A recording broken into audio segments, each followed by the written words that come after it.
La méthode américaine pour factoriser un polynôme du second degré.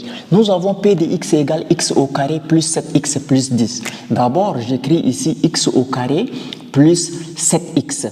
Et le 10, je dois les décomposer. Il y a deux possibilités. Donc, 10 est égal à 10 fois 1 et 10 est égal à 5 fois 2. Donc, je vais choisir ici 10 égale à 5 fois 2. À la place de 10, j'écris 5 fois 2. Mais pourquoi je n'utilise pas 10 est égal à 10 fois 1? Parce que ici, quand je fais 10 plus 1, ça fait 11.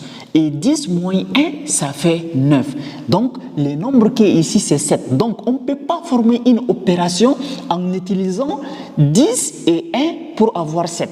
Mais par contre, ici, 5 fois 2, quand je fais 5 plus 2, je trouve 7. C'est pourquoi, là, j'opte pour la décomposition 5 fois 2. Parce que ici, après, je vais utiliser les 5 et les 2 pour décomposer le 7x en addition de 5 plus 2.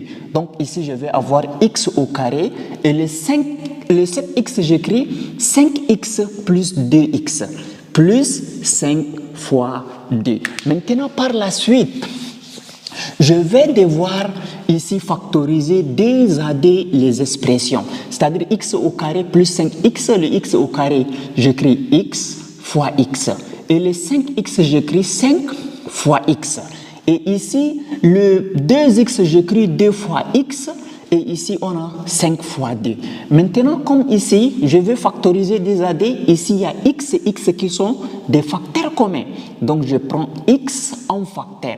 Ici, il reste x plus 5. C'est-à-dire ce que j'ai souligné là, je laisse tomber. Je l'ai déjà écrit ici.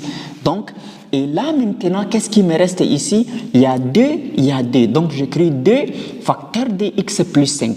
Maintenant, si vous constatez bien, on a encore obtenu des facteurs communs. Donc, je vais mettre x plus 5 en facteur. Et là, il y a x plus, et là, il y a 2. Déjà, j'ai factorisé mon polynôme du second degré sans utiliser le discriminant delta ni la forme canonique.